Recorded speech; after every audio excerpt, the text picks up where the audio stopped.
place. Both we do. The last one is the migrant workforce. The pandemic brought it to limelight that what kind of pressure India is going through that.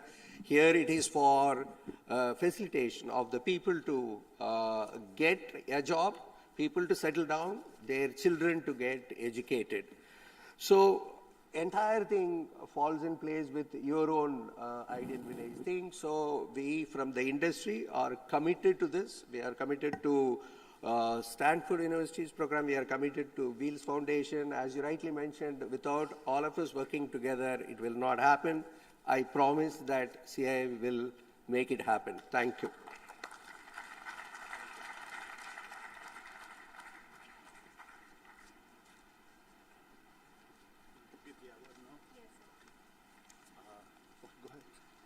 So we'll have some award for our speaker. Before that, I just want to make sure Manoj Singh is not in the audience. He's supposed to be our third speaker. Okay, doesn't like so well, so go ahead.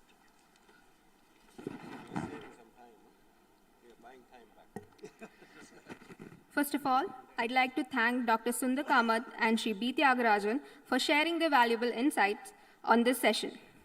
And now, I'd like to call upon Dr. Smita Siddhanti, President, Endana Incorporated, Board of Directors, Wheels Global Council, to present Dr. Kamath with the bouquet, shawl, and memento.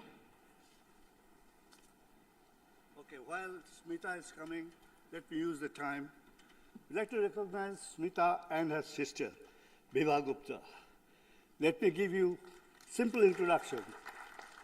Many of us, as we go forward, will think about ourselves, our family. This is one family, goes back to Mahatma Gandhi. Their father worked with Mahatma Gandhi in the Wardha ashram that you know. So thoroughly dedicated towards the rural. They have got developed, please, this a dedicated family, and that's what we can count on and we will be counting on. This kind of personal effort. So really very thankful. The other person I'd like to mention is Saugata Chaudhary. You know, he is a very silent guy, but a tremendous worker, putting all the things that Mr. Tyagarajan is talking about. Remember, this is a historic event by a historic organization, industry organization called CII, Confederation of Indian Industries. So, Saugata, come on. This is a fantastic person which will be, again, working on. You want to add some sentence? Okay. Man, please, sit down. Yeah. And now I'd like to go with the award ceremony, and then I'll introduce my dear friend Pradeep Gupta in a minute. What is Smita? No, right after that I will start it, Pradeep. Yes, ma'am. Sir, for Tyagarajan, sir, also Smita ma'am. Yeah.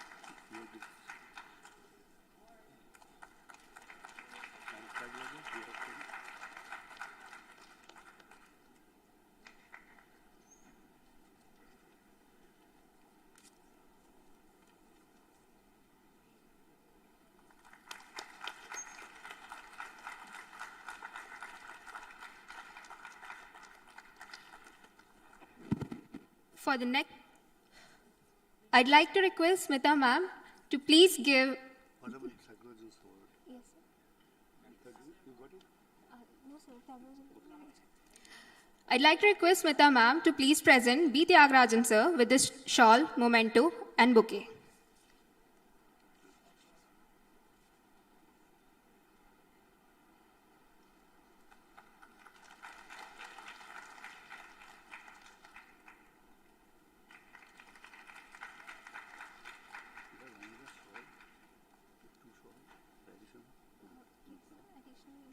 I like to get it wrong. You could do other people. Again.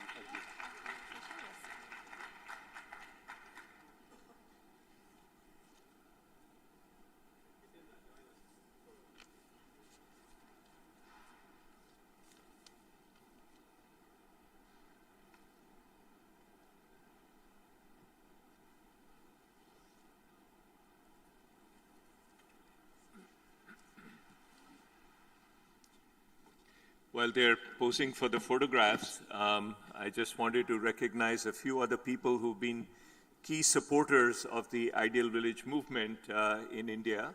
They are my very good friends. I don't know if they are here today, but one is Dr. Shrikanta Murthy. Dr. Murthy, are you here? So he's the Vice Chancellor for the Satya Sai University for Human Excellence. And the other one is Bhuvana Santanam. She's the head and CEO of Outreach, Global Outreach Programs. Dr. Rajdeep is the internal medicine consultant at a free hospital called the Sri Satya Sai Sarla Memorial Hospital. Dr. Fanindra, who you heard from yesterday, is head of public health specialist and rural outreach.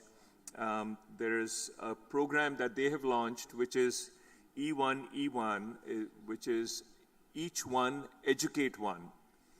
We heard about the similar program, Each One, Teach One, yesterday. But there is Each One, Educate One is where all these educational institutions where children have received free education from their middle school onwards, they have taken on the responsibility of educating other poor children from rural homes that are not able to afford education. There is Suchetan Reddy. He is the CEO and President of Sri Satya Sai Publications and Media, Sai Prakashana. I wanted to recognize Sri J.A. Chowdhury. J.A., please stand up. He's an entrepreneur, innovator, investor, founding director of the software technology parks in India, in many locations in Hyderabad, Bangalore, et cetera, et cetera. And Sri Dinanath Harapannahalli, he's the founder and CEO. Dinanath, can you stand up? Oh, there he is. So he's the founder and CEO of Life Cycle, and he has innovated the 1 Rupee app that we talked about, and this afternoon there will be a workshop on this as well. And lastly, I'd like to recognize Sai Prasad, who is a trustee of the Annapurna Trust, as well as Anand Kadali, who was one of our speakers yesterday, who's also a trustee of the Annapurna Trust. There are others who are visiting, attending this conference. They are current students at the Satya Sai University for Human Excellence, which is Kaushik, Sriranga, and Shashank. So thank you very much for your attention. Thank you, Sunny. Next year, it gives me tremendous pleasure to introduce an individual whom I know many, many years.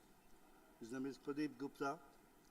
He and Ashank Desai started similar to this movement called Pan-IIT Alumni Movement.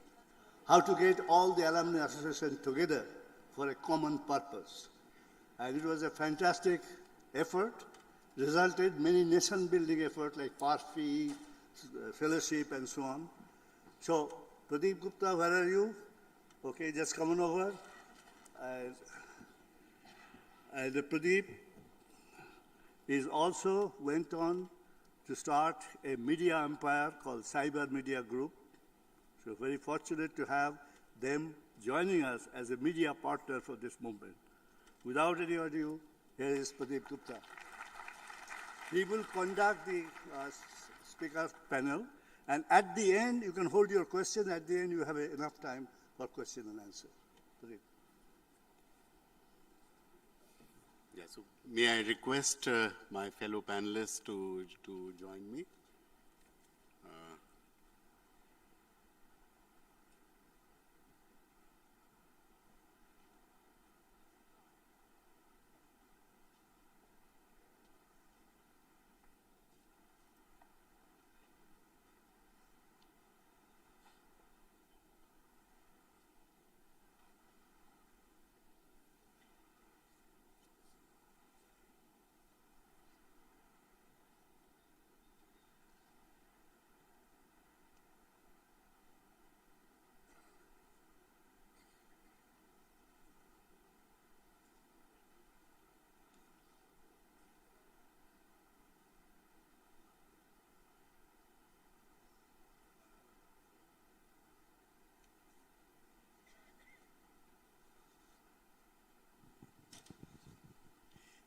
we will need many more mics.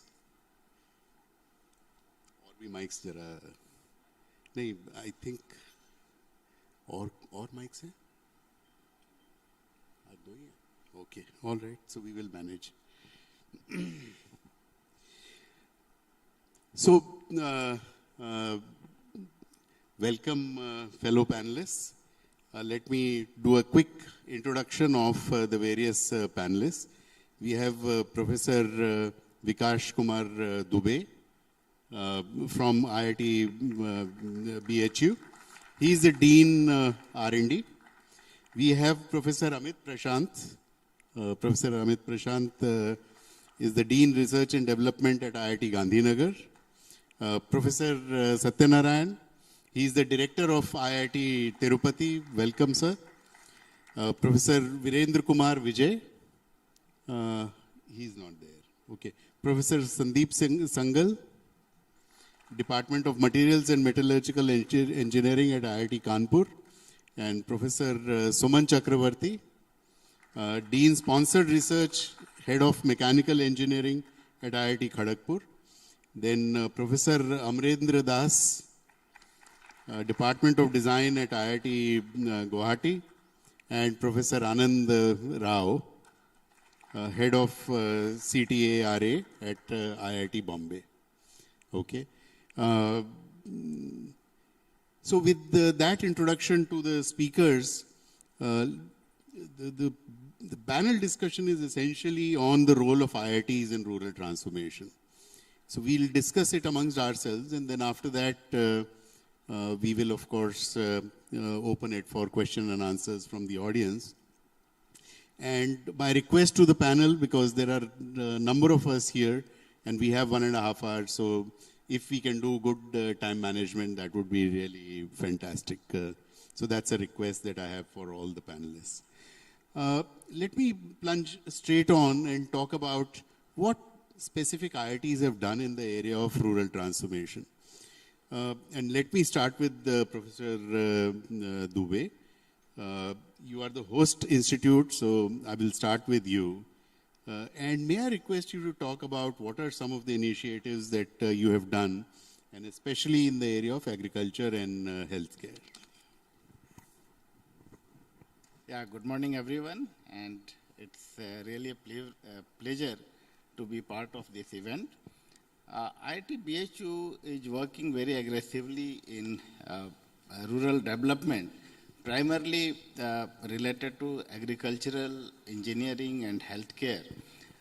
We are part of Rashtriya Krishi Vikas Yojana, and we are hosting a very big agri incubator. And in this agri incubator, we are training large number of agricultural farmers from nearby villages. We are hosting close to 30 startups, and we are training them how to use various agricultural techniques, including food technology and food processing, how to do value addition of food product, and how to take it to the market. And we have been extremely successful in doing that. And we have supported quite a good number of startups related to this agricultural technology. We are also working on several tool development, how to market these agricultural products, and how to make some online tool where pan-India coverage we can give to all these agricultural products. Our faculty member from mechanical and electrical engineering, they're working on some drone where we can have precision engineering approach. We can use fertilizers to field where we actually need it. We don't overuse different fertilizers. And apart from that, we are working on several bamboo projects. So you might have seen in the news, recently our institute have won a National Bamboo Innovation Challenge. So using bamboo items, we have made several products, including this glasses or plastic replacement, or even several other products, and it was quite appreciated by PM Office also.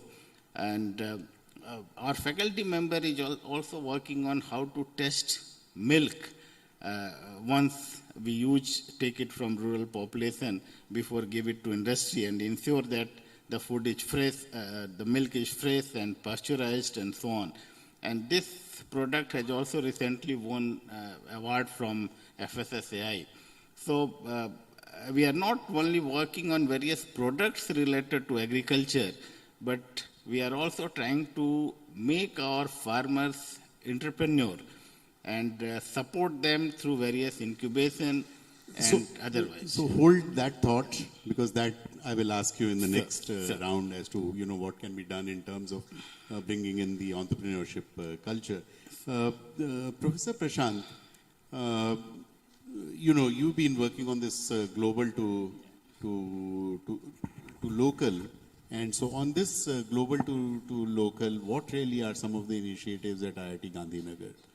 So one of the focus that we had was create leaders for tomorrow, as our mandate is, and we focus on while global exposure, etc. We also focused on how to sensitize and embed their thought process into local needs and you can say upheaval of the local communities. So that's where we had several initiatives, and one of those is called Explorers Fellowship. So where in 38,000 rupees, they are supposed to go 6 states at least visit, no ACs, no air kind of thing. And within 38,000 rupees means 900 rupees per day. They have to manage everything in that for 6 weeks. And they are supposed to cover one state in south, one state in north, and one state in northeast. And rest 3 they can choose. And this has been very transformative experience for all of them. Is it a credit program? It's a voluntary program, but I can assure you that more than 70% students participate voluntarily, because it's a life transforming for themselves. Besides this, how the seeds are sown for all this, you can say, aspect is something called foundation program. When they come first 5 weeks, we focus on how these people should understand themselves and have certain, you can say, habits and certain perspectives of life that will connect them with others. So we call it foundation program, which focuses on creativity, fitness, thought process, in general, social awareness, all these things. So in a way, this whole education has to be focusing on sensitizing them to the community around you, not just focusing on your, you can say, package. As per se. Yeah. So products there, the education here. Professor Satya, at IIT Tirupati, you've been working on precision agriculture. So can you share something more about that? Thank you, Pradeep. Really glad to be in the midst of a lot of friends from the Pan IIT movement. When IIT Tirupati is a new IIT, third generation IIT, which started in 2015. So we're just 7 years old. And, but then it's also a great opportunity because you're starting from a clean slate in how you set up your institute and how you focus on the various areas. So what we did is when we started off, of course, I had the opportunity of being involved in the institute from day 0, having come in as professor in charge and then becoming a director. And now, of course, I got another second term to be there, another 5 years. So from day 1, I started looking at what are the other IITs doing. And one of the things I found that in the area of precision agriculture, basically agriculture and food technology, only IIT Kharagpur had a department among all the 23 IITs. And now when more than 60% of your population is rural based and dependent on agriculture in some way or other, we said, this is something that we need to address. Of course, not that the faculty in other IITs are working on problems related to this, as for example was brought out by the others and will be brought out by the others, but as a real thrust of the institute. So we identified about 5-6 thrust areas from the institute, starting from atomic, molecular, optical sciences and quantum and so on. But the other area that we are really pushing hard is in the area of food technology and precision agriculture. And also so what we have done is we basically, and it's also from the angle of sustainability, right? For example, when you look at water consumption, more than 90% of water goes into agriculture. And that's, and so looking at all this aspect, we said we will look at food. And so now AgTech is a high-tech area now. Mr. Jay was here recently. We've been working with him, his group, Jay Chaudhary, on creating a lot of these initiatives on AgTech. So we started looking at it, and a lot of my colleagues from day one, when they join, we keep telling them, while you do your research, please align some of your works in the direction of these applications. Yeah, you shared that story about, the precision spraying and so on. So the story that he's talking about, I was telling him yesterday. I had a colleague, for example, who works in the area of sprays for internal combustion engines, IC engines, and so on. Basically, IC engines work by sending in a spray, and then you create a combustion, and so on. So his knowledge of sprays is bringing into now agriculture. A lot of delivery in agriculture happens through sprays, whether you're using drones or manual spraying and so on. And now he's getting into, studying how these droplets will go and land the right place where you need them to land and so on. So we're going along those lines. So there are two angles to this whole thing. One is the technology, and the other one is the livelihoods. And the third thing is, what is it we make our students engage in these kinds of activities. So from day one, again, we've been pushing our students to get involved in the village as around, where they go and participate in various schools. We have adopted about 5 villages around where we regularly work with them. And there are other forums I'll talk about later on. Sure. That will be wonderful. So, Professor Sangal, you talked about, again, skilling and education. So what are some of the things that are being done at IIT Kanpur? Okay. So, see, IIT Kanpur got involved in this rural outreach initiative about 5.5 years ago. So many of us, my colleagues, students, we went there. We started interacting with the villages that we had adopted. And slowly I realized, one realization that quickly came to me, that the youth in those villages is no longer the youth I used to know, let's say, about 3 decades back. Today's youth in the village has aspirations and is ambitious. And I think this is where we need to help them to fulfill their ambitions. So what we did was we started our students-driven tutorial classes in the evening. And I was thinking, let's see what kind of a reaction we get. The reaction was tremendous. That we started in a Panchayat Bhavan room. There, it got filled up very quickly, and then we had no more space, and there were demands, take our kids also, and so on. So eventually we ended up having 4 tutorial classes running in 4 different villages. And then, of course, COVID pandemic came, this came to a stop. Then after the worst of the pandemic was over, we have now reinvented ourselves. So since April of this year, we have gone online. So we started out with one village school. We set up the hardware in that school, plus we set up a center in IIT Kanpur, where we set up a smart board, etc., cameras. The teacher can teach and see the entire class. The class can see the teacher. There's lively interaction. And then within 2 months of this is a school near Bitur in Kanpur. Within 2 months, a demand came from a school in a village near Lucknow. It says, why don't you start the same thing for us? So this gave us an opportunity, let's see how we can treat 2 schools together. So now a teacher can teach a subject. 2 classroom full of kids are sitting in 2 different locations, one in Kanpur, other in Lucknow. And there's very good interaction that is taking place. And the schools are also saying that there's a change that is taking with the kids. So this is one aspect. The other aspect which is important is skilling. We are trying to do a number of things in skilling, but only one thing I'll focus right now. And this is, we are teaching tailoring, so we opened up a tailoring center with the help of Pratham Education Foundation and other partner is NABARD. We have set up industrial sewing machines.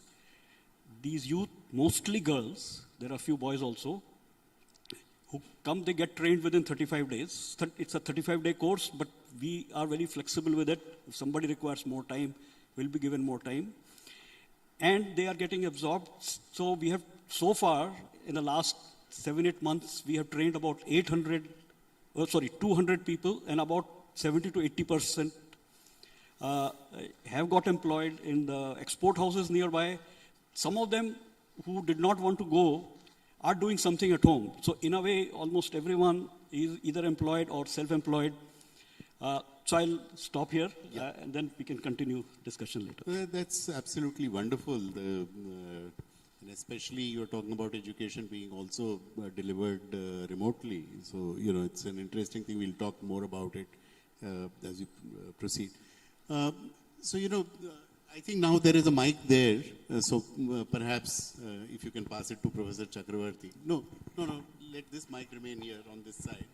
And that mic can be used by Professor Chakravarti. Professor Chakravarti, you know, we've talked about, again, education, back to products. You've been working a lot at IIT Kharagpur in terms of rural healthcare. So would you like to share some of the initiatives there?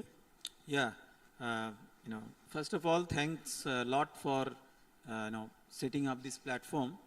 At IIT Kharagpur, you know, being the oldest IIT, of course, we are very diverse. But at the same time, we realize that you know, there has to be a focus in, you know, where we are leading to. And that led us to establish a few, I would say, centers of excellence where we, you know, really want to be inclusive. And that is how we established a center of excellence on affordable healthcare technologies. Now, you know, during that, you know, journey that we had so far, the first learning, you know, that we all had is that all the IITs have been doing, you know, great things, you know, developing technologies and, you know, doing wonders in those technologies.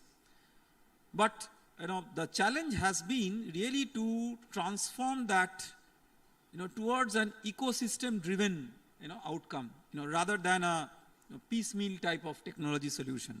And in healthcare, that is what you know, we try to intervene.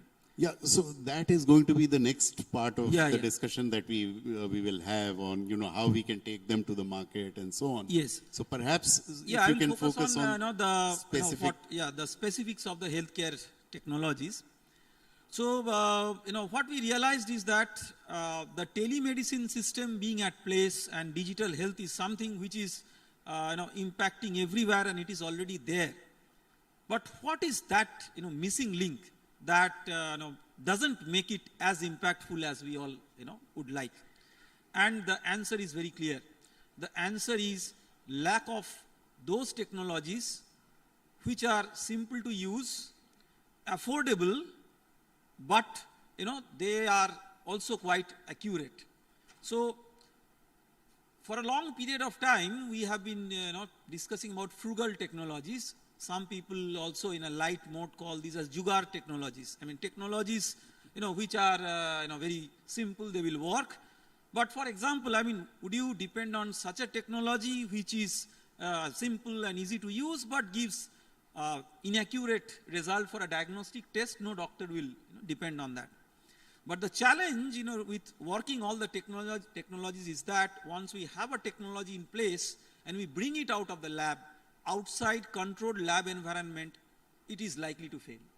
So in IIT Kharagpur, our vision has been to develop such extreme point of care technologies for diagnostic solutions, which are simple, affordable, may be used by minimally skilled you know, technicians or even frontline health workers, but without accuracy compromise.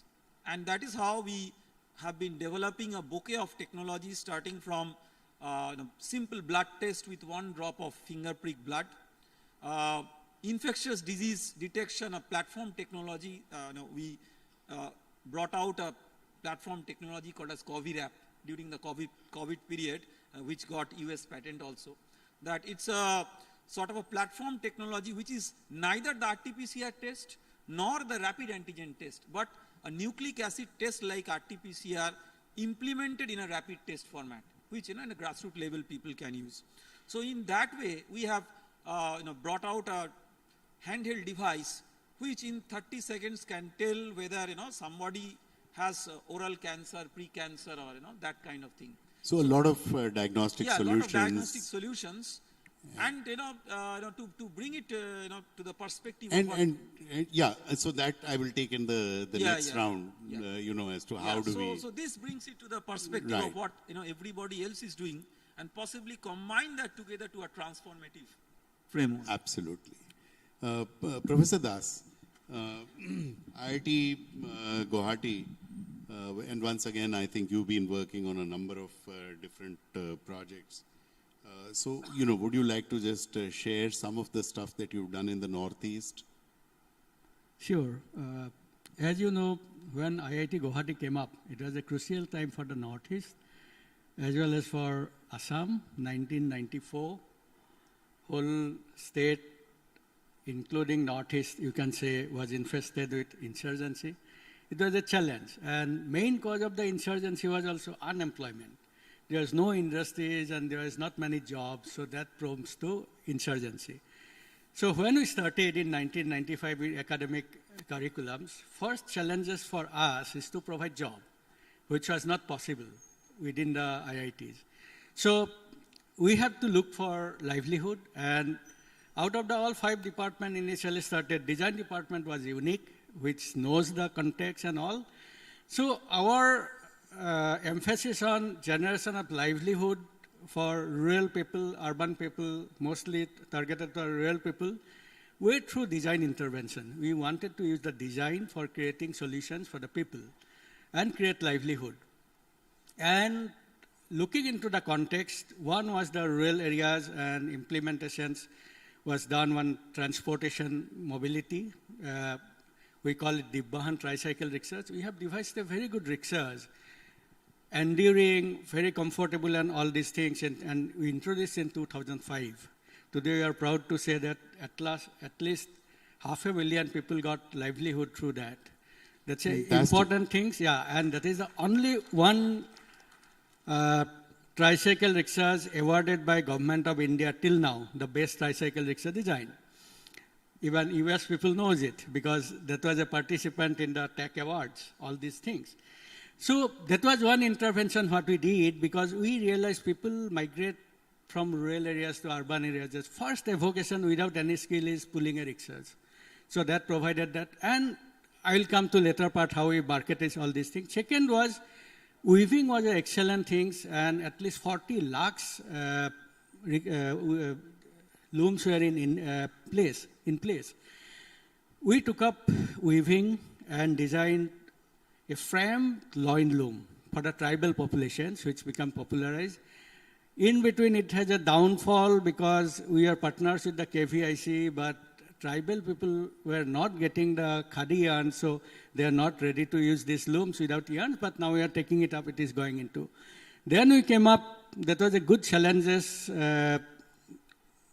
When Modi ji became MP from here, Prime Minister's office has called us to design a loom which can benefit these handloom weavers. 2 years back, we had come up with a semi-automatic handloom, which is free of powers. And since our emphasis is always employment generation, our things never remains in the lab. It goes to the market. 2020, we have been able to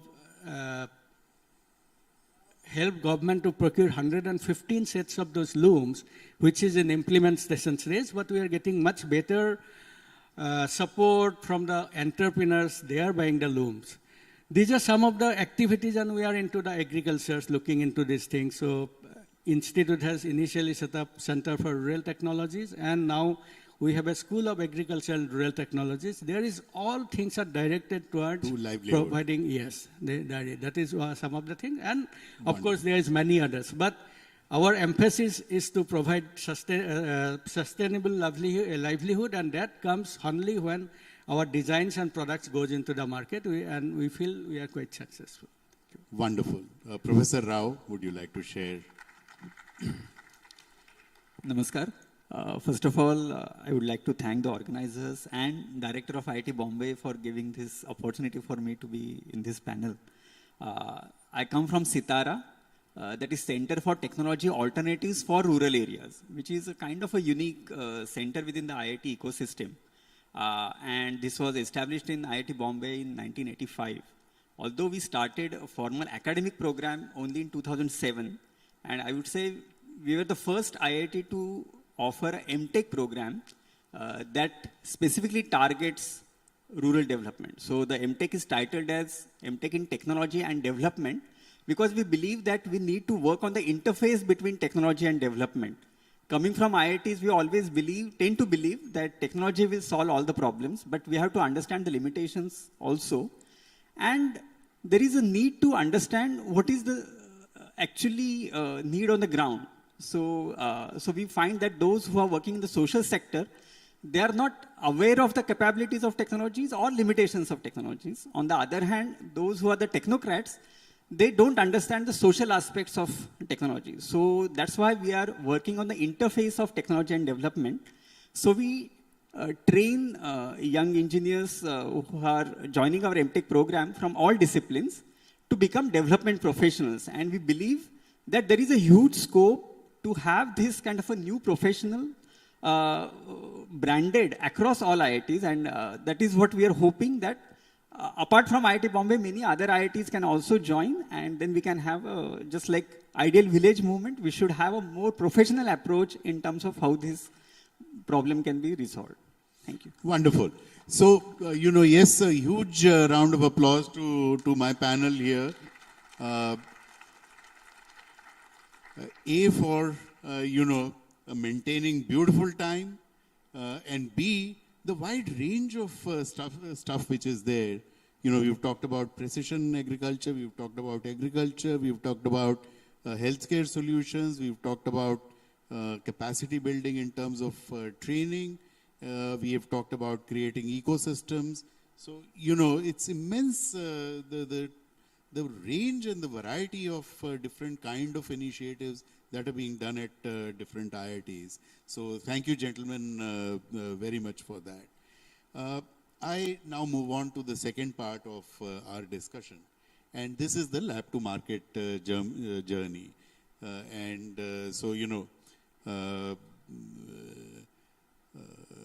Professor Chakravarti talked about the lab to market journey. And so I would request you to first talk about, what have been your experience in terms of the lab to the market journey. Yeah, I think that this is the greatest challenge that any high-end lab research faces, be it in IITs or anywhere. And I would talk about a few points which remain to be the challenges. Well, the first one is the awareness of the lab to market transformation. That is very, very important, because till now the general culture is to believe that you have a lab, you have a research in the lab, you have a publication, maybe a patent coming out of that, and it sets up a nice story for an academic career, like that. Now, beyond that, when we try to bring the same thing to the market, there are so many other inclusive aspects, right? What was rightly pointed out, that it's not just about the technology. Now, you have to see, how the technology fits the market, how it fits the business plan, how it fits the requirement. There are so many aspects of, even design, very important thing. Design for manufacturing, for upscaling a product which is being developed in the lab is very much different from, how you envisage to be in a market. It has to be, different design, different manufacturing. These are from technical points. And there are so many techno-commercial and techno-legal aspects interfacing with the startup incubators, or maybe directly the companies which will take that forward for technology transfer. So all these are not naturally the parts of the education system that we are all having. And this is, one of the greatest challenges that we all face. And if this is not cracked, I think that many of the solutions which are very much relevant to, this rural transformation, they will not actually, be in the grassroots. Right. So look at the practical aspect of technologies in terms of implementation.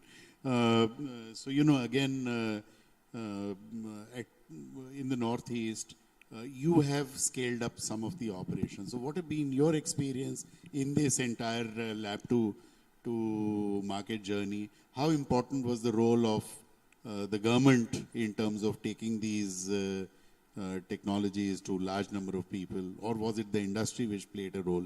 Perhaps you can throw some light on. Yeah, this is a fantastic opportunity to share. Luckily, IIT has a name, and before even I joined IIT, we are working in the NGOs and brokerage. They were happy to be part of it. They were looking forward because it was a crucial time government has to deliver. So when Chief Minister of Assam came to convocation for Assam, he said, what is the use of IITs being in IITs if they cannot contribute to the state? So you can see the expectations, and since we are already working for livelihood, our mission was to take the product to the market, so we have to see what are the possibilities.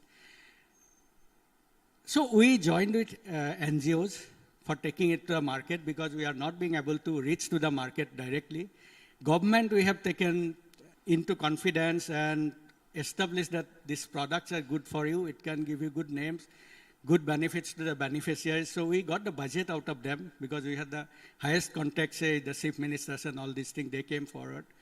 Corporates also wanted to be visible because at that point of time, kidnapping of ONGC officials, IOC people killing, so they also wanted to be in the forefront of the social societies.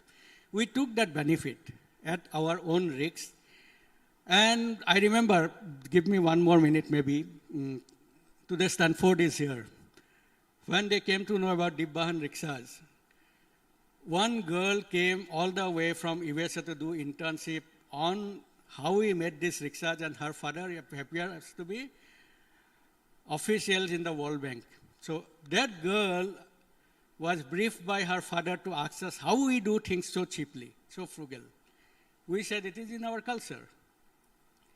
We make it for people, we know we cannot build up the cost, and she worked with us. She was instrumental in modifying a rickshaw, which was also at that time introduced in Banaras through an NGO. So we took on board NGOs, but we'll be surprised that IIT did not have any money to offer us to develop the product. So we took only 1 lakh rupees from NEDFI, Northeastern Development Finance Corporation. They said, we want some employment generation scheme, so you do whatever you want, but we want employment. So banking agencies was there, and government was proud to take it up because they want to give the last mile mobility for the people in the cities and employment. So we put it, and during that process, we came up with a good methodology. Earlier we were talking about transfer of technologies. We found it doesn't work when it comes to design. So we put the process of transfer of design to the people, and we work with MSMEs because they are small one to work with his. We gave them jigs and fixtures and all possibilities that they were not required to measure a piece of metal to cut. So those are the aspects we are able to take it. So everybody is in board with us. Understood, Yeah, Professor. Yeah.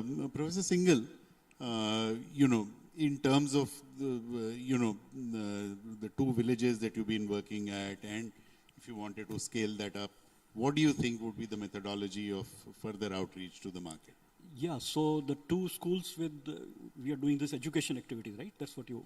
Right, and you talked about collaboration with NGOs and so on. So what we have figured out that the second school that joined with us, it is... That happened automatically. That happened automatically, and we were this thinking how good it will be, this interaction. But this interaction turned out to be very good.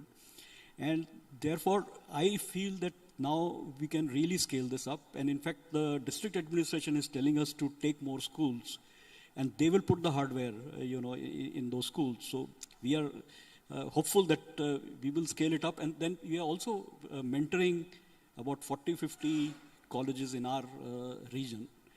So we are also trying to get their students, to do similar things, and that way we can expand this activity in a big way. So this is that your question? Anything? Yeah. No. So I think it is feasible, and I think we have a model that is scalable. Okay.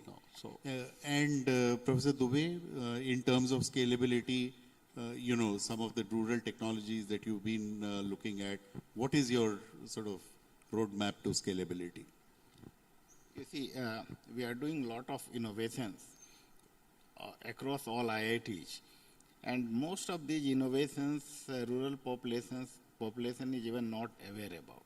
So we are trying to involve the people from rural area, Varanasi and nearby. And very regularly we are calling them in our campus. We are trying to involve them in our activities and make them aware. So we are showcasing our products to them. And primarily the Agri Bio Incubator I was mentioning earlier, we have involved a lot of farmers and they take the products to the village. We try to give them some space so they can market it, they can give the demo of the product, even somewhere in Varanasi also. So primarily our approach is to involve a lot of people from village, make them aware, try to explain them how we can make these products cost effective and how it can improve their livelihood and they can increase the income of the rural population. So our approach is to primarily make them aware about all these products that we have made in IIT BHU and across all IITs. So, Professor Rao, you also mentioned about creating the entire ecosystem. So, how is that working in terms of scaling up and taking these technologies to the market? So, actually, I would look at this question from other angle. So, I would say. Sitara is a small center within IIT. We are 10 faculty members among 700 faculty members at IIT Bombay. And similar initiatives are there at different IITs also. But as IIT, I think our main role is serving as a knowledge center and training and education. So, there is a limitation as pointed out, like how far we can go ahead in terms of dissemination of the technologies that we are doing. So, we will have to pass on the baton to next set of people to take it ahead. So what we do, in fact, believe, and we also do it seriously, is we are one center within IIT Bombay, but there are so many local engineering colleges that are closer to the people. So how we can network with them, and whatever we are trying at IIT Bombay, we can also encourage them to actively involve in research which is relevant to their own context, because all the development solutions that we are talking about have to come from bottom up. Because unless the stakeholders are on board, whatever you develop in the lab cannot translate into successful ventures. So that is what we try to do. So under the aegis of Unnat Bharat Abhiyan and also what we have in Maharashtra initiated by Sitara called Unnat Maharashtra Abhiyan, we are networking with a lot of engineering colleges, especially in Maharashtra. And through them, we try to train more students and more faculty members to get encouraged into research in development sector. So that is one thing. And the second thing I just try to mention that with the experience of running this MTech program for the last 15 years, what we realized that we are sensitizing engineers to go to the field. The other aspect is that we recently learned from development sector that there are people working already in the development sector, working at the grassroots. They would like to get benefit from IIT system. So that's why coming July, we are launching a new master's program called Masters in Development Practice, MDP, which will be, now Corona has told us how to train online. So we are offering this as a 1-year online program to all the working professionals who are in the development sector. And I would really encourage, because there are some NGOs and CSR also present here. So we are targeting that those who have the field experience can benefit from IIT's expertise in enhancing their skills and effectiveness. So that is our next step in. And Professor Prashant, there is the mic. So, once again on that global to local journey, how important is affordability, taking international technologies and translating them into cheaper solutions? Is that also a focus that you have at Gandhinagar? So there are various facets to what we do, and one aspect is global to local for education purpose. But at the same time, we adopted certain villages around, and we are looking at ecosystem there, in a way. So for instance, we talk about livelihood only. What about life? So waste segregation and management system we created in one village. Now we are expanding to another village, and so on. So transfer of technology and enabling the people on the ground, that is one aspect. Second aspect, we are trying to work with certain NGOs and some local organizations and small scale local manufacturers to create products with the people there. So co-development. Instead of developing certain research in the lab and saying that use it. Why would I use it? Right. So instead of doing that, engage early. Right. Work with them. Develop the product with them. And then try to see if the success rate is higher. I don't know whether it will be successful or not. It is a work in progress. We just started about 1 year back. Let's see how it goes. Professor Satya, the question that I have for you is, and perhaps you can give a different take on it as you are the director of one of the institutes in the IIT ecosystem. How can IITs collaborate? And is there a way by which this collaboration is possible amongst different IITs in trying to look at rural transformation? Yeah. No, I think, earlier most of the IITs were working in their own silos, but there's a lot more interaction now among the institutions. Forums like this, bring people together to see what others are doing and so on. And we've been, more and more, for example, there's now a procedure where a faculty can go to another IIT as a visiting faculty, be there for a year or two and come back to this IIT and so on. So many of these things are, in the last 10 years, there's a lot more awareness that we need to work.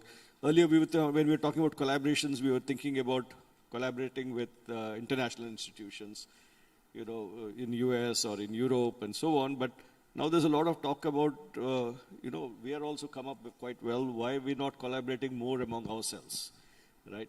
And so this is something that is happening. Now, coming back to the topic that we were discussing earlier on lab to market and so on.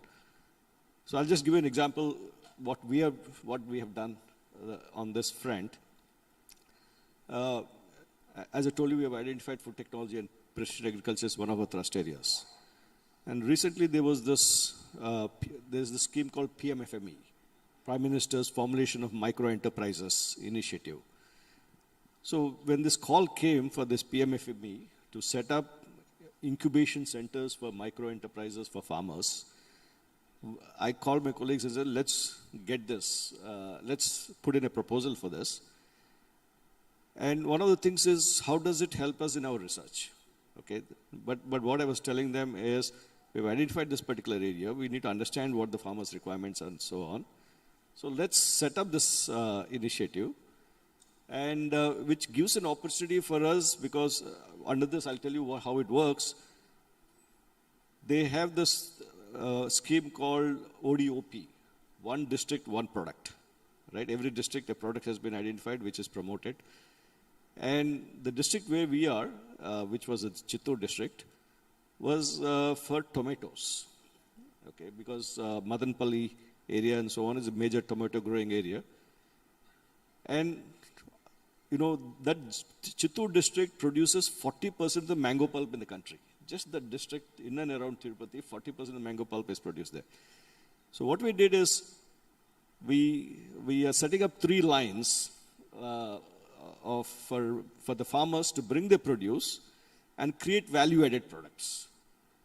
So the third line is citrus, because a lot of citrus grow in the districts around where we are.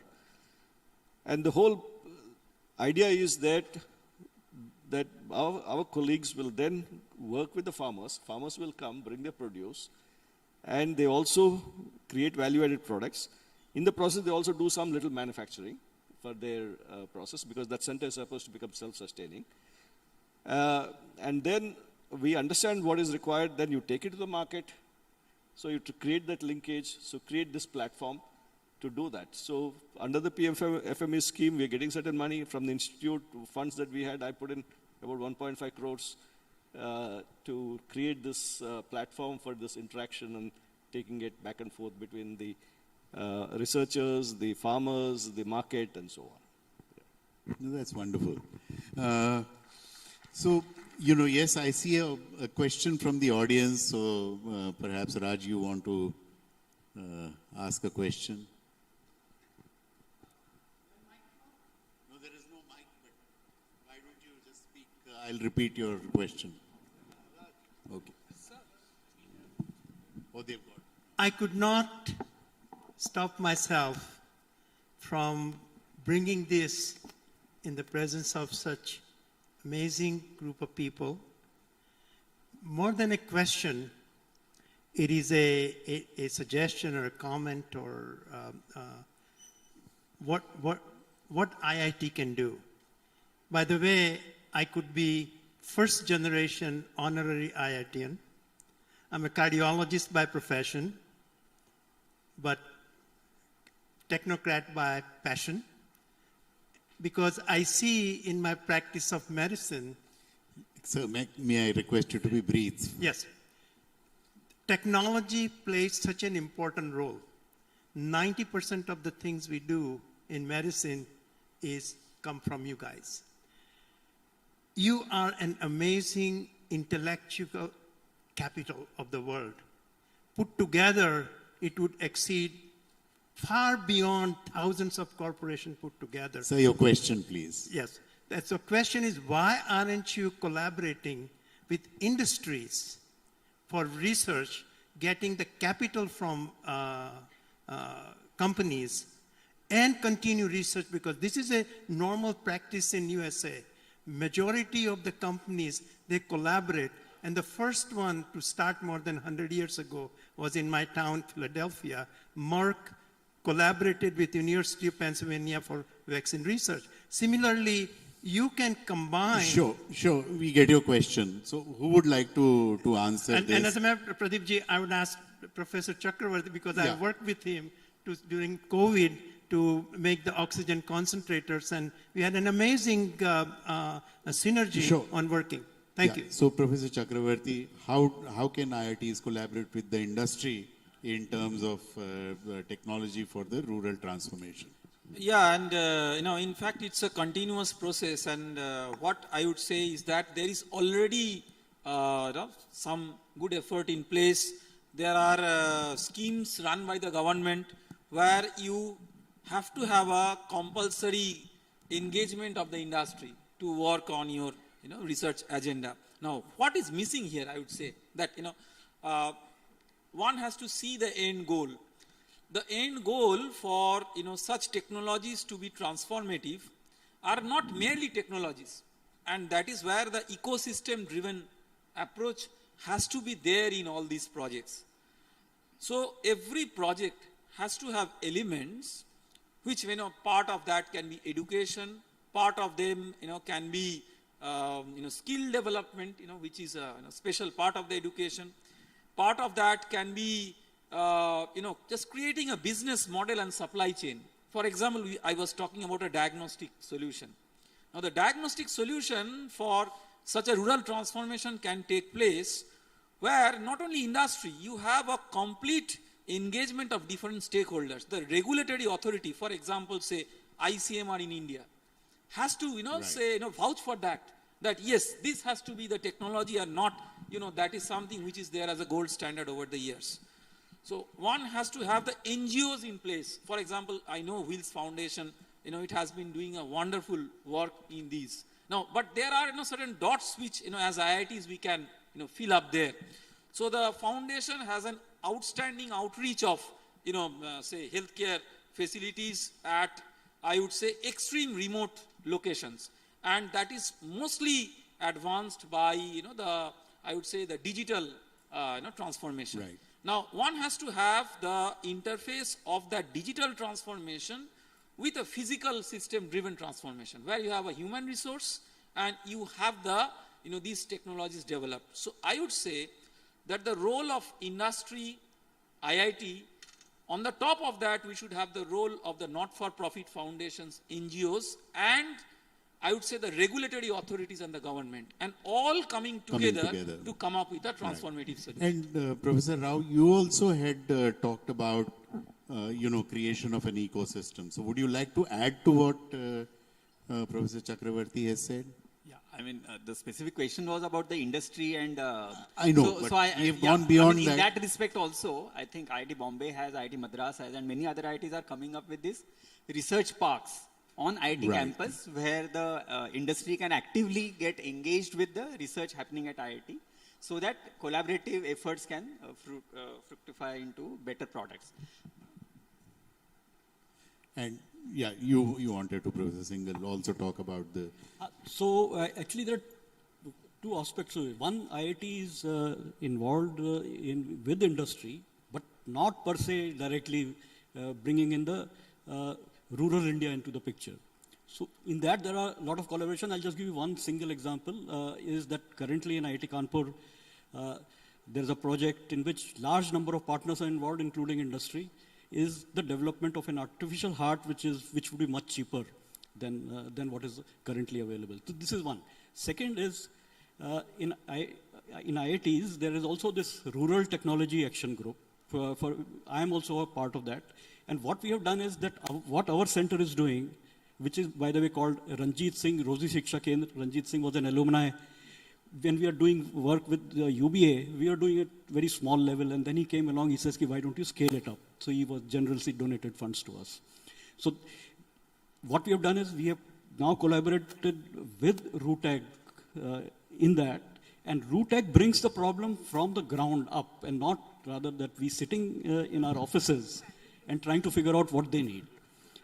Through which we have developed small technologies, many small technologies related to food processing, related to solar dehydration, etc. And we are now trying to work with a large group of farmers in which these technologies can be used. Right. Professor Satya, you also wanted to add something. And incidentally, I must share, when Pan-IIT movement started, Professor Satya was very much part of the executive committee. The event which also happened in IIT Madras. I hosted that. He was the host for that. So, so he has been an early supporter of the IIT movement. Coming to the point that was made, I think now all IITs are focused on medical-related research. Kharagpur has been, had set up its hospital, and then they're starting their undergraduate program in medicine. They took the first major step, but then, as already pointed out by Professor Rao, there's a huge medtech related center in IIT Madras Research Park, which I was earlier associated in setting up. And and IIT Kanpur has got a big initiative coming up with how many bed hospital? 300, 350, 500 bed hospital coming up on campus. And Guwahati, he has got a big grant of some 460 crores to set up a hospital on campus for the purpose of research and so on. ISC has got a big grant of another alumni grant of 460 crores or so to set up another big hospital. I've also started talking to the hospital, SWIMS, there's a multi-specialty hospital in Tirupati where we're tying up, because today medicine 80% is technology. And so there is this big movement going on along these lines. And but coming back to the industry support, you can look at the sponsored research funding that comes into these institutions. 90 to 95% is still from government related sources. From the industry, they come for consulting work, for quick fix solutions. But in terms of new research and new developments, the Indian industry is yet to really come and put down their money and support for those activities. Yeah. So if Mr. Tyagarajan is still around, there you are.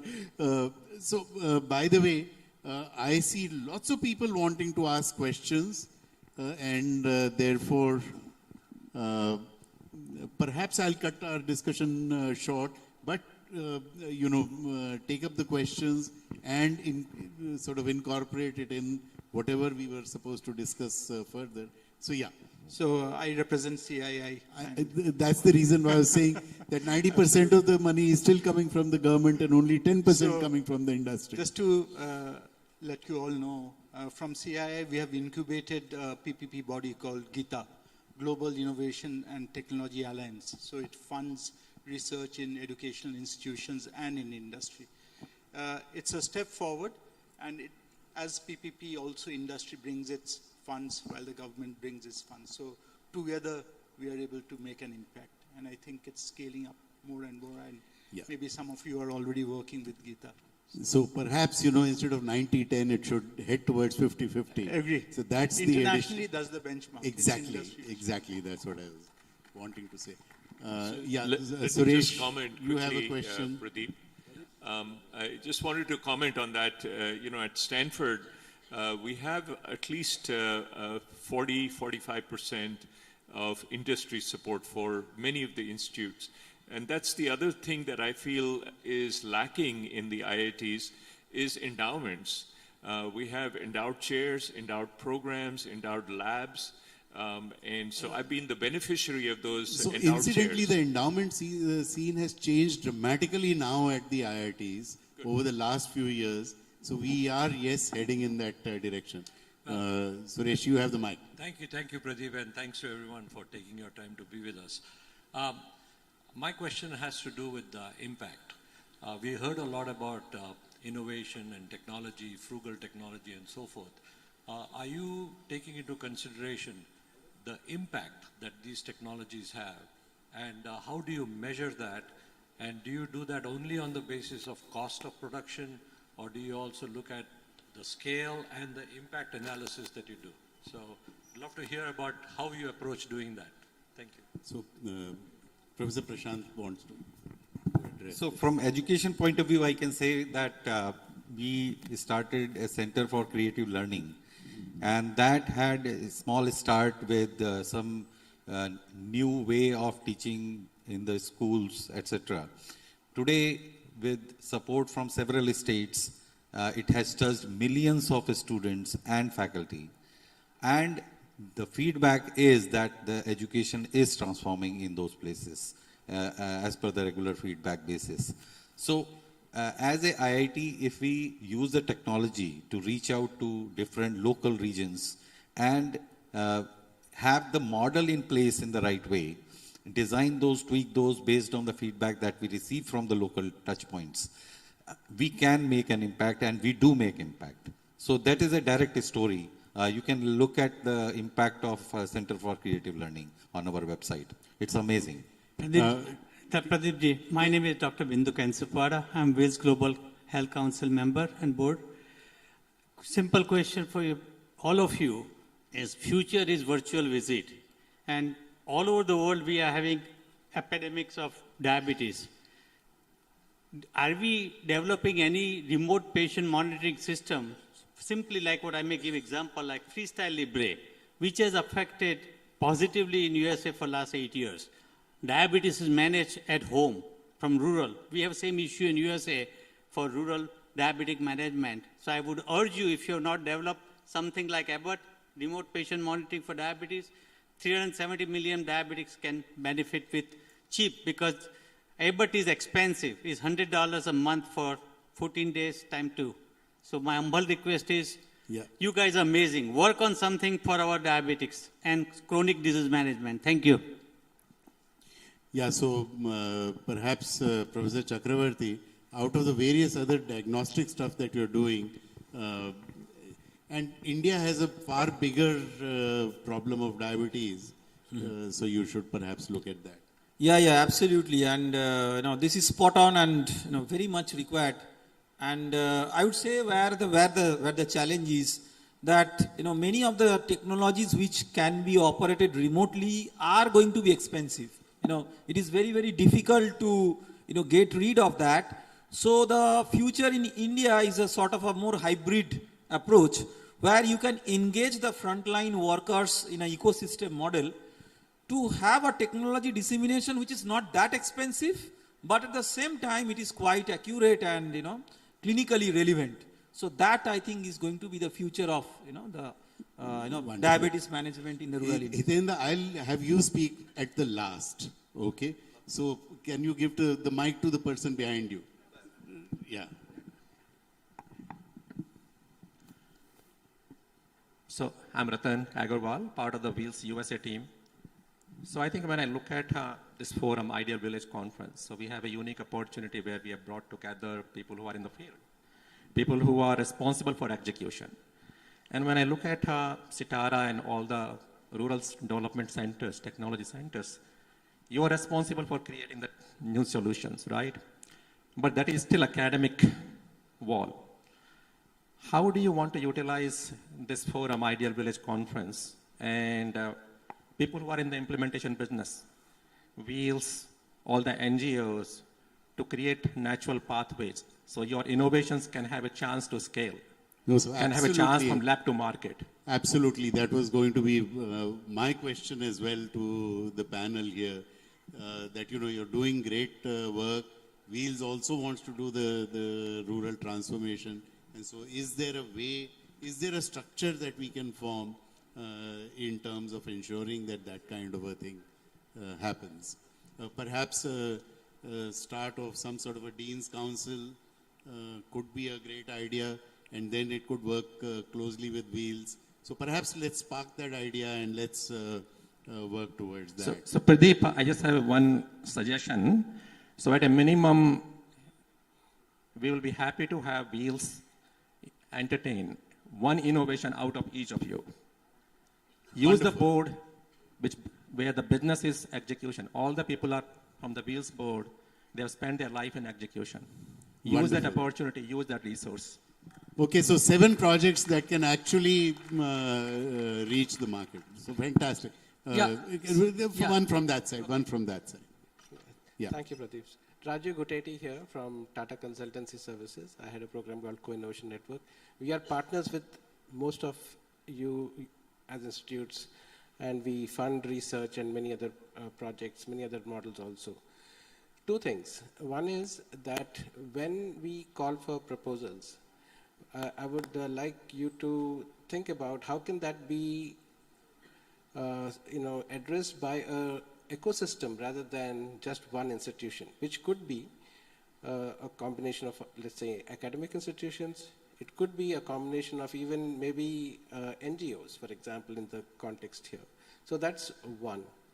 Second is that it need not be only national, but it could be international as well. So because we do this routinely, this I thought would be a good way for me to express this. Thank you. Yeah. Professor Satya, you want to answer that? Okay. All right. I'm Dr. Prashant Pawar. I'm coming from Sweri Pandharpur. Yesterday you heard from Suresh ji. So I'm also beneficiary of IIT Bombay's Unnat Maharashtra Abhiyan. So my point was like, when we work in a small engineering institute, I see it as an advanced knowledge partner and local, regional. We stay in a village called Gopalpur, where we have tried to deploy several technologies which received from BRC and also IIT Bombay, etc. So, but on the receiving end, I find it difficult to get the response as they have to do their regular duties, and this is spin-off activity maybe. So can we have some model or proposal where we can have the useful technologies bundled in the form of some package, and so that the engineering institutes, local engineering institutes or science colleges can buy it or with a nominal cost, or get readily downloaded know-how technologies, etc. So that way, like I give you one example where I suffered. There was some CISL technology, which I don't remember. So I was taking follow-up from that professor, but it was very difficult to get the response. Sure. I got your point. Hitendra, would you like to? Yeah, I'd like to. Okay, sorry. So there is one question. No, you please ask.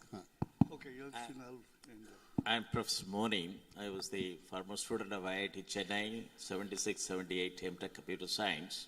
After working in government National Informatics Center for 35 years in various programs, now I work as a Professor Emeritus with the Sobit Institute of Engineering and Technology, and established a Center for Agricultural Informatics and E-Governance Research Studies.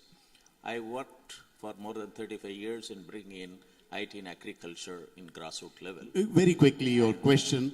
I listened to all the professors from IIT. I would like to seek a collaboration between IITs and the Center for Agricultural Informatics and E-Governance Research Studies at the Soviet Institute of Engineering Technology, Meerut, as to how we can bring in more engineers, postgraduate students, and agricultural science graduates to get into agricultural informatics. Sure. So, I think it is time for us to essentially what I'm hearing again and again is that there is a need for connecting the dots. There is a need for creating this ecosystem, and perhaps Wheels could possibly take an initiative in trying to do this connection. I'm sorry, 54 seconds are left. So I have one request myself also, and by the way, for that we have put together a proposal and are discussing with IIT Delhi as well as IIT BHU and IIT Madras, which is, that whatever transformation we talk about has to be inclusive, and therefore there needs to be a lot of work on assistive technologies. Because otherwise there is going to be a significant amount of people that will be left behind. And consequently, I would request IITs to look at working on different kind of assistive technologies. Hitendra? I just want to make one comment. I'm Dr. Babu, representing the Himalaya Wellness Company. Right. There was a point that how industries and IITs should work together. There are plenty of examples because we are working with 4 IITs. And we're trying. So the question was, yes, they are working, but that's only 10% of the overall projects that they work on, and can that become 50%? Yes, just I want to give one example how we can work. We were working with IIT Mandi, and they were an NGO in Himachal Pradesh. So if industry goes directly to the farmers, it's very difficult to get their trust. Where IIT Mandi has really helping us is a triangular support of NGOs, industry, and IIT. There we are making a significant impact to train the farmers and to give the sustainable livelihoods. So exactly, that is what it is. Hitendra, over to you.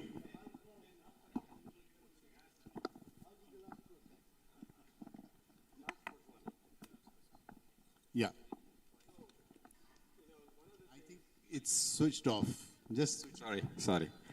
So one of the things, which is the amount of talent that India has. I mean, just looking at the stage all over India, phenomenal intellectual talent, which is now getting tapped on the positive side. But on the other side, what happens is there's a lot of repetition of work that happens at lots of institutions, whether it's regional, IITs and all that. And resources get deployed on projects which don't talk to each other.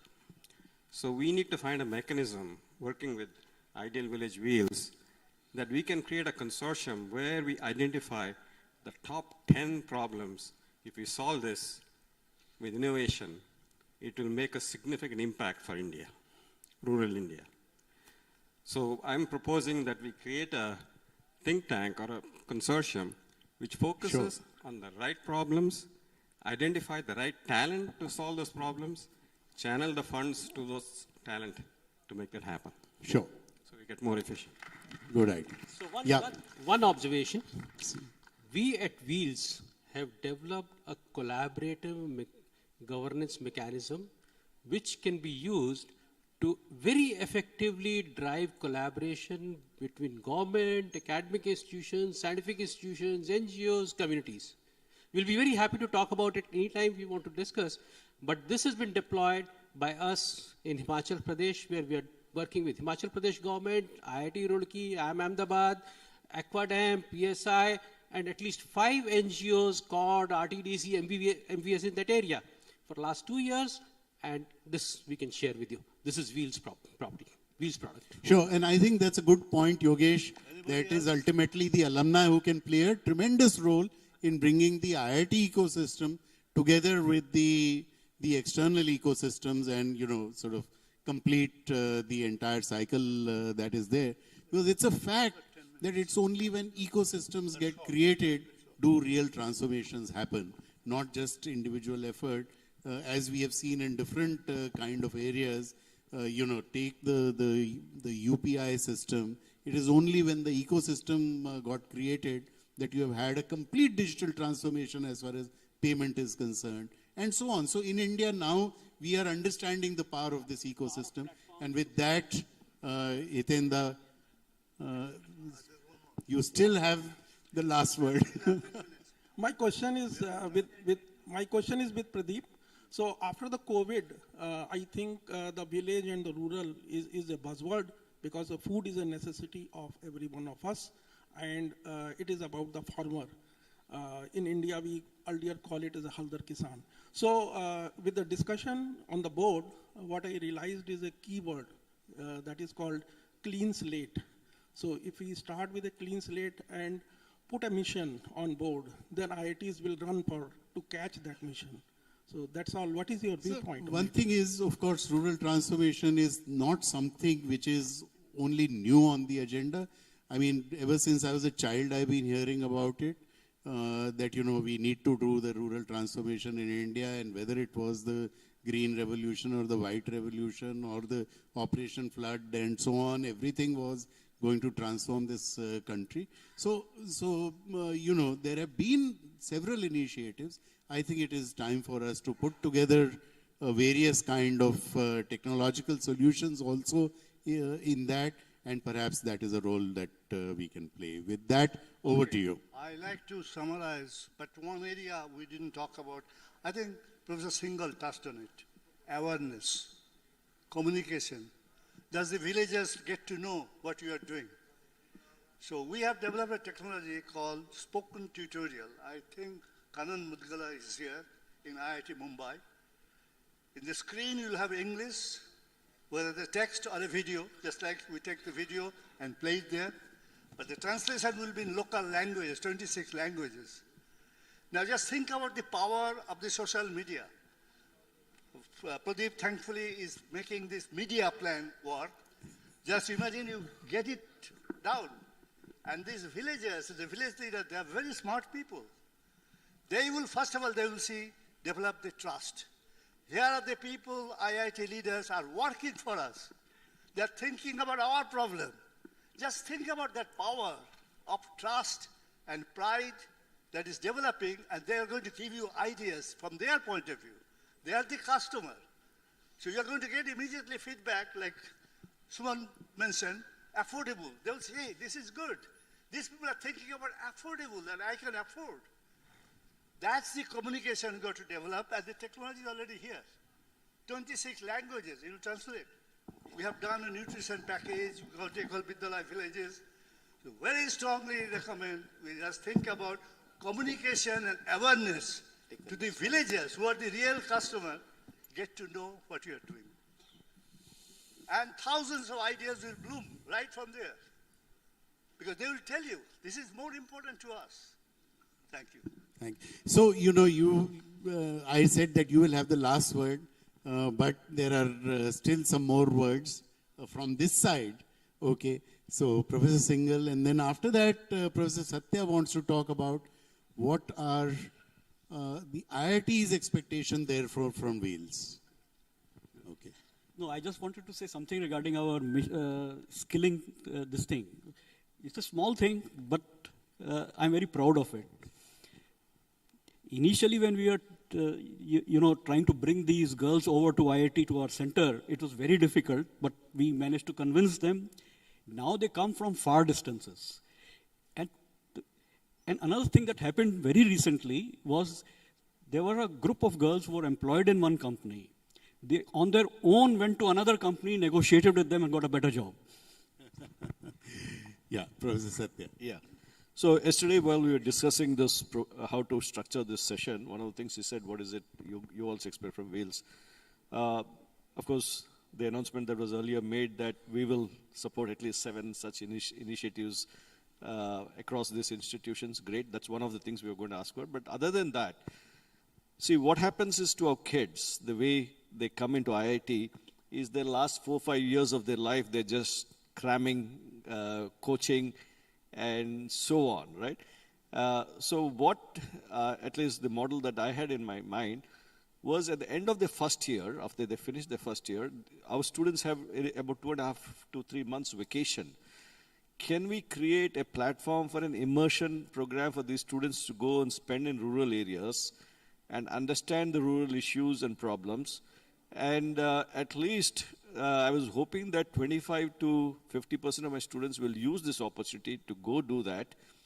And then at the end of the second year, that we create, internships for them, because by then they've picked up some engineering skills and other things. And because at the end of the third year, they go for an industry internship.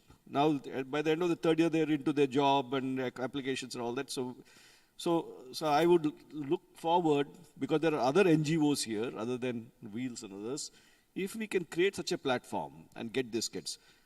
Now, we've been talking about the experience that a lot of alumni are bringing, who have number of maybe spent 3, 4, 5 decades in the industry and so on. But at the same time, there are a number of young alumni who want to pay back, who want to get to the job. Give you a very quick example. Arjun is here. Yesterday, Ashank talked about the PARFI, Pan IIT Reach for India Foundation, for which I'm also involved as a director. We have 20 plus IITians running this. These guys are all kids who have been in the corporate sector for 4-5 years and then, or even 10 years, and want to come back. And they are full-time with PARFI doing these initiatives. And amazing jobs they're doing. So there are a lot of people who also want to come back into the social sector. And I think if we can create a platform for that also, I think it'll be a great opportunity. Thank you. Thank you very much. Now, when I was given the task of conducting this panel, I was actually quite scared, because 8 people on the panel is a huge panel. But congratulations to my fellow panelists who have kept to their time, have kept the direction of the conversation, and have contributed in a tremendous manner. I think we've had the maximum number of interaction in any session throughout the last 3 days in this particular session. So once again, a round of applause for all the panelists. Thank you very, very much. So, thank you. What I'd like to do at this point is to invite all Wheels Global Foundation people up here on stage, and also Ideal Village. We have the IITs, we have industry, we have practitioners. So this is the point at which we should launch the Ideal Village movement for rural transformation, because this is so let's all get on stage, let's hold hands. I invite Arjun as co-chair of the conference, and we launch this Ideal Village movement for rural transformation as of now, as of here today. So, I just wanted to make sure these are the anchors that we are building. Yeah. Media, yeah, industry. Absolutely. Dinanath, come. Dr. Vibha Gupta, please come on stage. Yeah. So this is one of the functions that the conference was designed for, is so that all the stakeholders, all the parties are here, and together we can work to make this Ideal Village movement a huge success. First in the various states and also in UP and BHU. Can we have Dr. Sujit Dupe and Dr. H.P. Mathur, Professor Mathur, the hosts, please come on stage.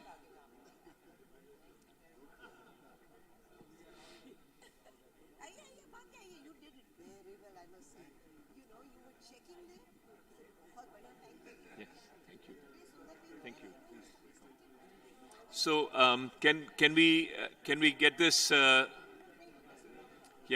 can we all come in front, face the? Yeah, please come on this side also. We can use the whole frontage. You can walk. Yeah. Yes, I'm coming. We'll stand in the back and all the directors can sit. Yeah. So can I ask everybody to line up behind the sofas? Yeah. And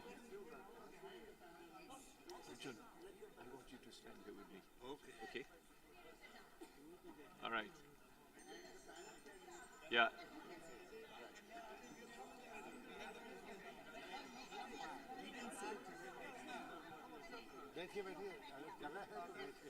Please sit down. Sundar, come over here. Hitenda. Hitenda, can you come over here?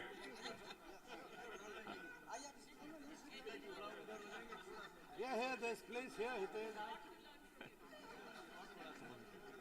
Yeah.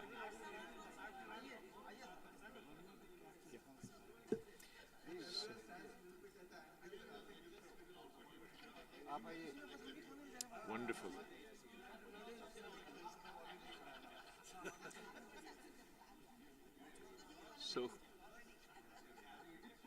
So with the blessing of all the sponsors, co-organizers, and all the people present on stage, and all of you in the audience, today here we launch the Ideal Village movement for rural transformation.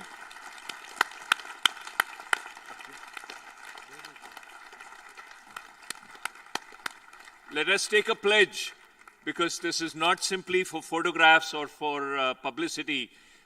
Lives have to change on the ground. So as of today, as of this moment, we are all pledging ourselves to bring about this movement of rural transformation across the nation and across the world after, as this process disseminates, so that every villager, every person living in a rural area can have, yes, this has been done many times before, the Green Revolution, the White Revolution, and the flood, Operation Flood and all that. But it has never been done in a holistic manner. Never ever has all the sectors, all the spheres of rural development come together in the way they have here today now at BHU in Varanasi. Thank you.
I just want to make sure I thank Sunny and Sundar and our whole Wheels Global team for just arriving at this point where we can actually take this whole integrated force together.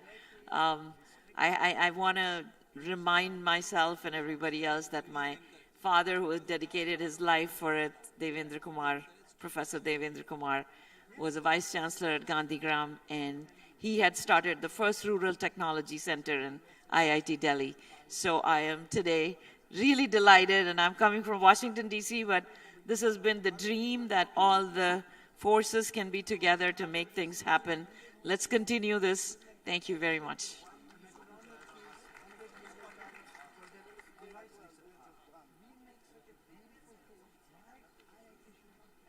To honor them as a token of love.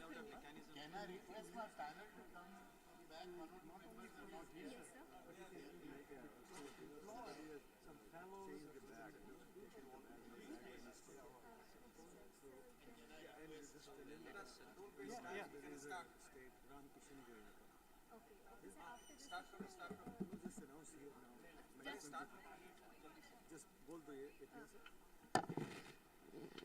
Please listen. Somebody has mistakenly exchanged their bags with Goenka sir, Ramkishan Goenka sir. Please check.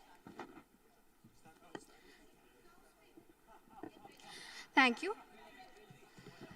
I'd like to thank this amazing panel for the wonderful panel discussion on the role of IITs in rural transformation. Now, I'd request our Honorable Director, Sri S.K. Dubey sir, to please honor the panelists.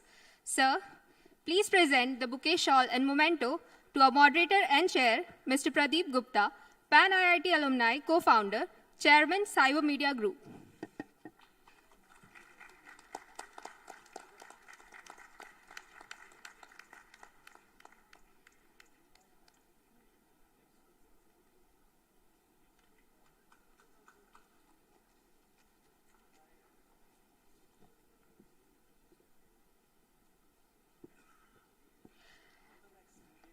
I request Dubey sir to present the bouquet, shawl, and memento to Professor Vikash Kumar Dubey, Dean, Research and Development, IIT BHU.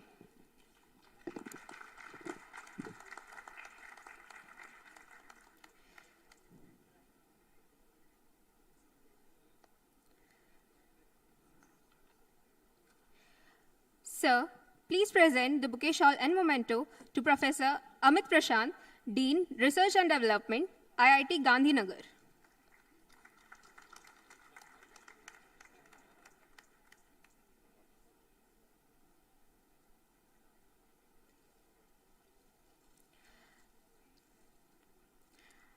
Sir, please present the bouquet, shawl, and memento to Professor K.N. Satyanarayana, Director, IIT Tirupati.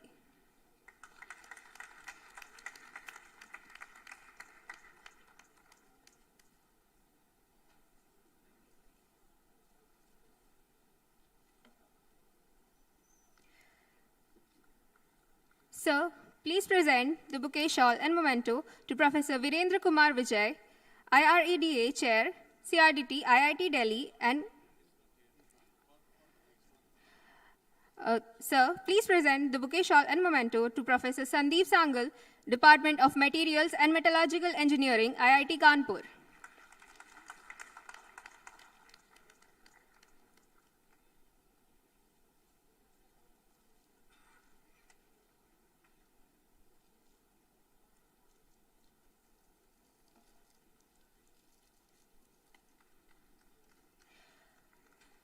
Sir, please present the bouquet, shawl, and memento to Professor Suman Chakrabarti, Dean, Sponsored Research, Head of Mechanical Engineering, IIT Kharagpur.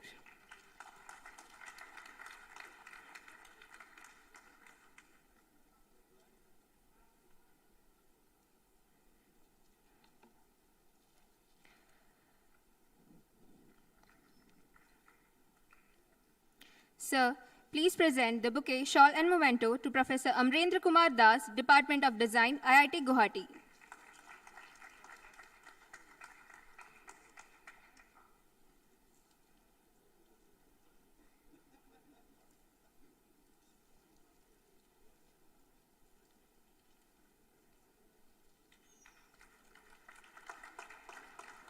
Sir, please present the bouquet, shawl and memento to Professor Anand B. Rao, Head of Sitara, IIT Mumbai. Did you hear IIT Gandhinagar?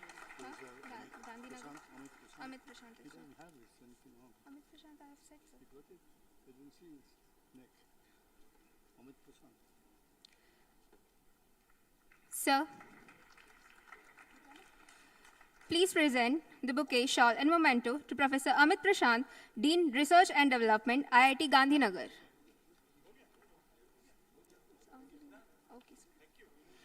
Thank you, Dubey, sir.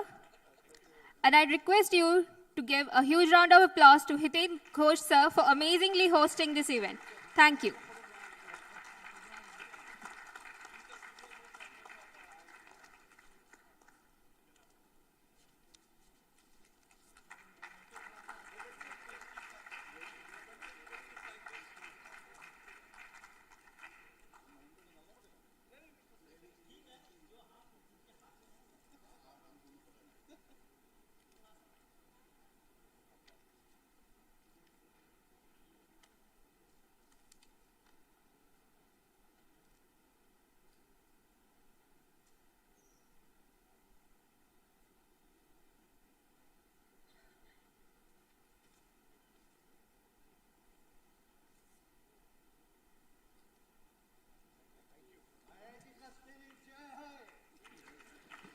Thank you all for participating in this panel discussion. We have arranged a tea-coffee break, and after that, we'll be proceeding to the further scheduled discussions. And Thank you. Thank you very much. Let's all join in the chant. IIT ka spirit. Hi, hi.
Please listen. Has somebody mistakenly taken Hitendra Ghosh sir's bag? Please check. Hitendra Ghosh sir's bag is missing. Please check.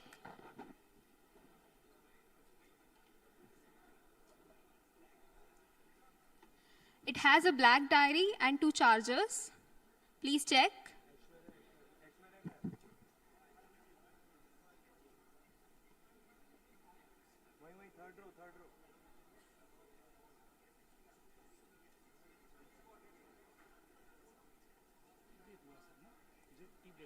हाँ वो भी खत्म ही हो गया चालू हो रही है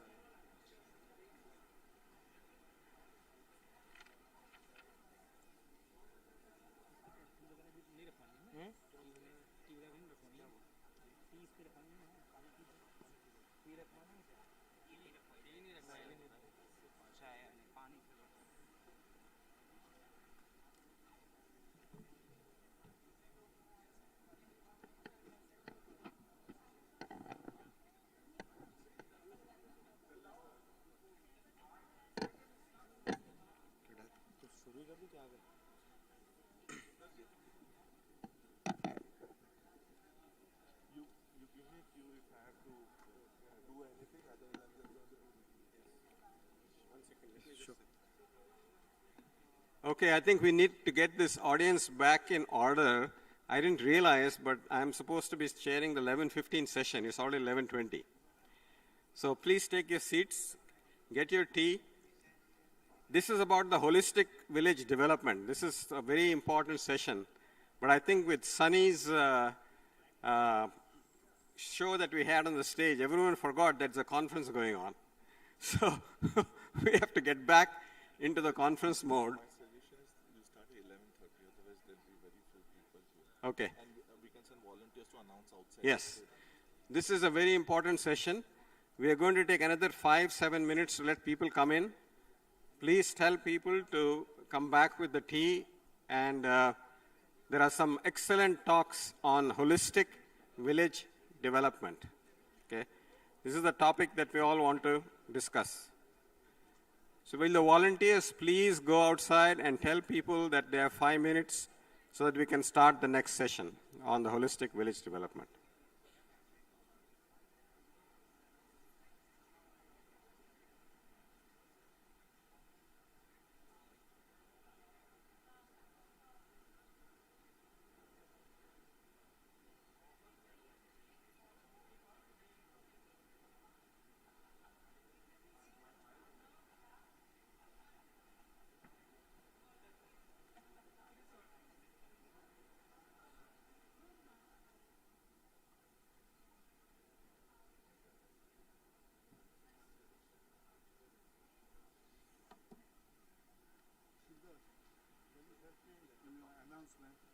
Somebody picked up my bag and it got electric charger and a black diary.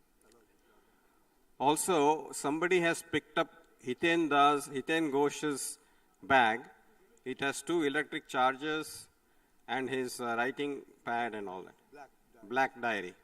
So please, if you have the wrong bag, give it to Hiten Da here.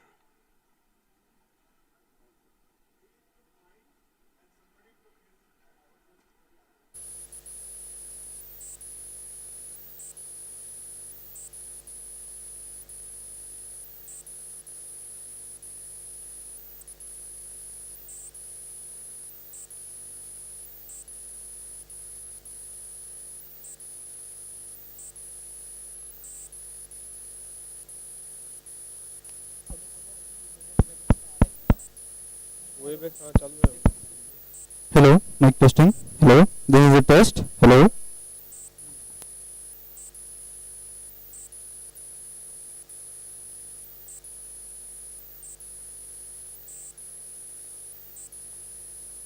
Hello, this is a test. Hello, hello, hello.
Okay.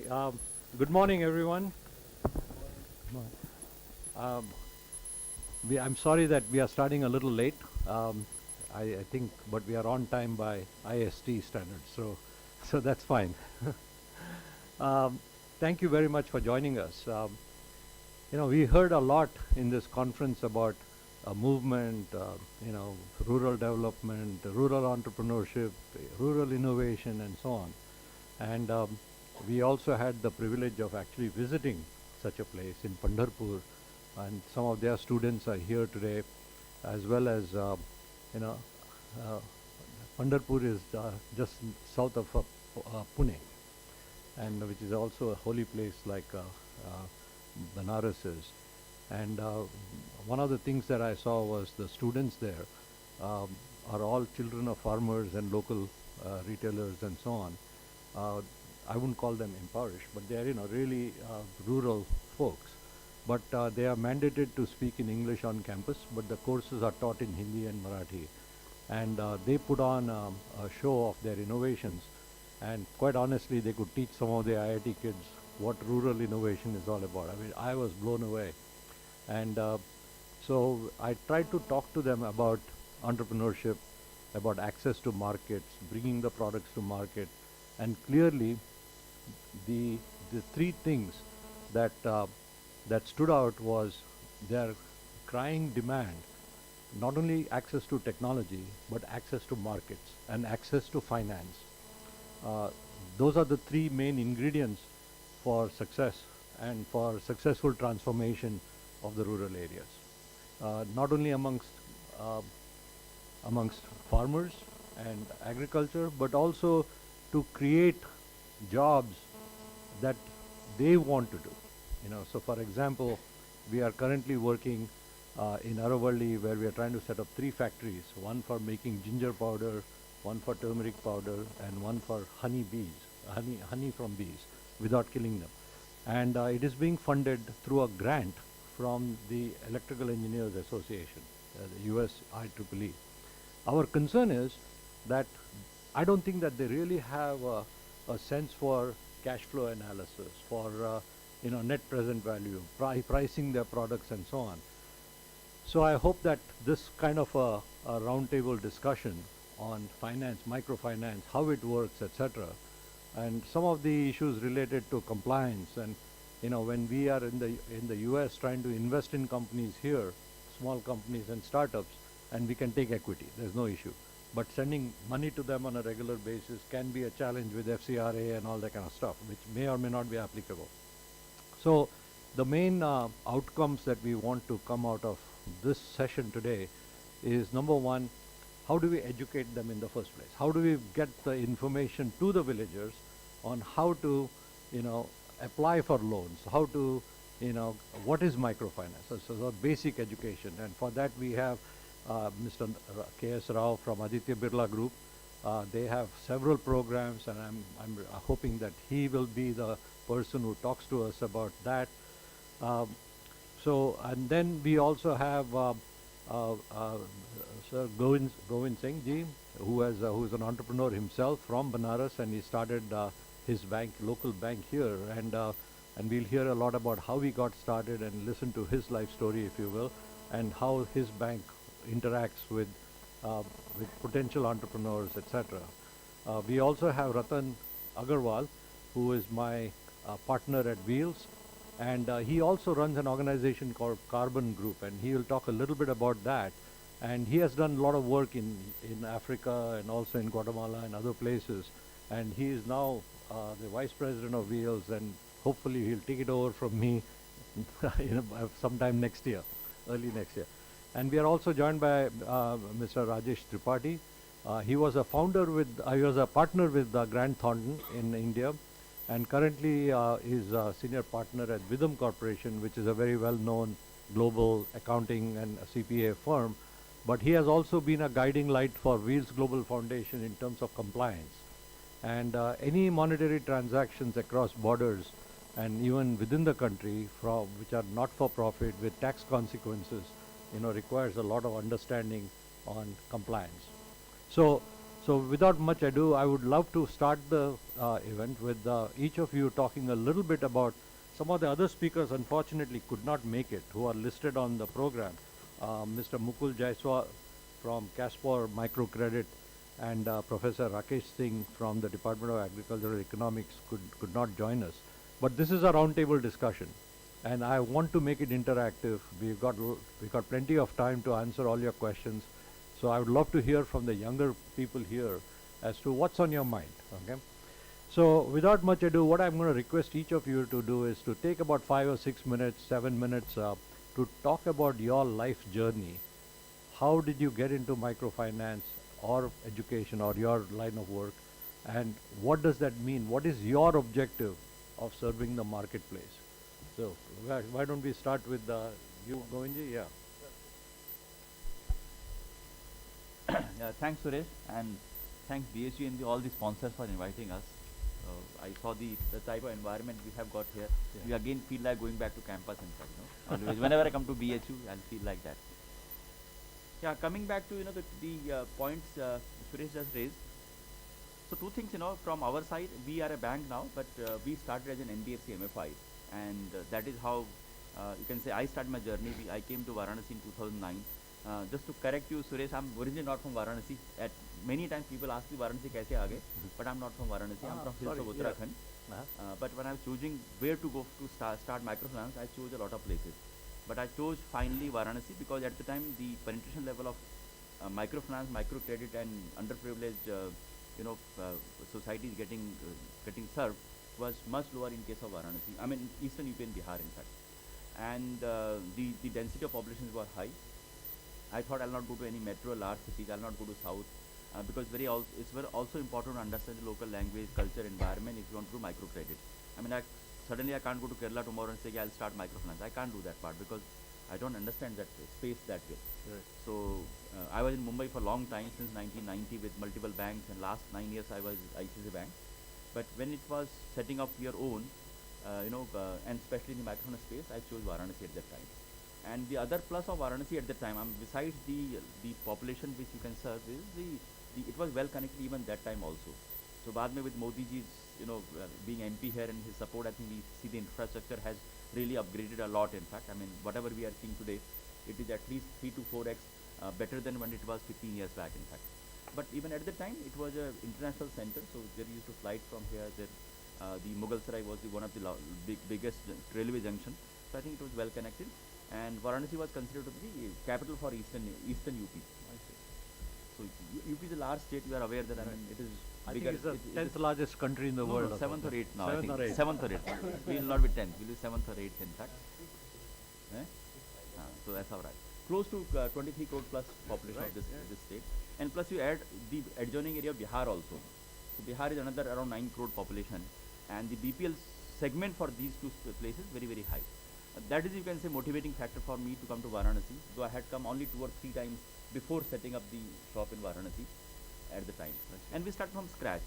And when we started from scratch, and because I had worked a lot in ICICI Bank also, I used to have a micro banking business for ICICI Bank. And I had been to, I had a chance to not only see in Indian context what microfinance or what social business can do. I'll not only say microcredit, but what social businesses can do. Even we had a global visit where I had gone to Brazil, South Africa type of places. How other places are doing in terms of financial inclusion.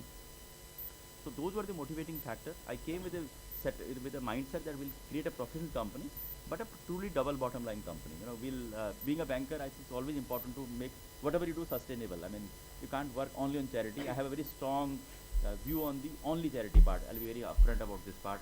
In fact, Mukul has been a good person. Had he come, it's been a good debate where Mukul comes, because Mukul is running Cashport, one of the most respected MFI in this country, and it was set up in 1997.